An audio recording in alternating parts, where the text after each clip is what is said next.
sir రెండు parliament సాక్షిగా మీ party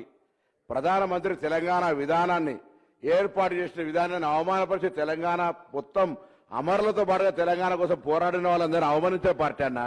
మీరొక్క కీర్తి శేషులు సుష్మా స్వరాజ్ గారు తప్ప మీ పార్టీలో ఇయ్యలేడు అడుగుతున్న 9.5 సంవత్సరాల ప్రభుత్వం తర్వాత ప్రభుత్వం వచ్చింది ఏ విభజన హామీ అమలు చేసినా చెప్పండి వాళ్ళు అడగలే రైట్ ఏనాడు మీరు ఒక విభజన హామీ ఇక్కడ ఇచ్చిర్రు వాళ్ళు అడగరా మీరు ఇయ్యాలి తెలంగాణ విభజన హామీలు ఇయ్యాల కూడా మేము మా ప్రభుత్వం సానుకూలంగా ఉంది తెలంగాణ కోసం మొన్న ఈ బడ్జెట్ లో కూడా ఏం పెట్టారు మీరు భారతీయ జనతా పార్టీ కేంద్ర విభజన హామీలు అమలు చేయలే భారతీయ జనతా పార్టీ తెలంగాణ ఏర్పాటును పార్లమెంట్ సాక్షిగా క్రిటిసైజ్ చేసింది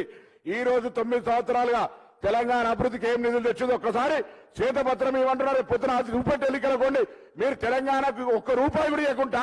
ఇలా మీరు మాట్లాడే హక్కు ఎక్కడిది తెలంగాణలో ఉన్న 4 పార్లమెంట్ సభ్యులుంటే అనేక మాటలు మాట్లాడుతున్నారు లేకపోతే మా పథకాలకు ఫోటోలు పెట్టుకోవాలని మొన్నటిదాకా కొట్టుకున్నటువంటి వీళ్ళు ఎలా వాళ్ళ గురించి మాట్లాడితే ఎట్లా సార్ దయచేసి అధ్యక్ష వాళ్ళు మాట్లాడే ముందు వాళ్ళ పరిధి మాట్లాడాలని ఊరికే వెంటలో తిడుతుంటే చూస్తూ ఊరుకోరు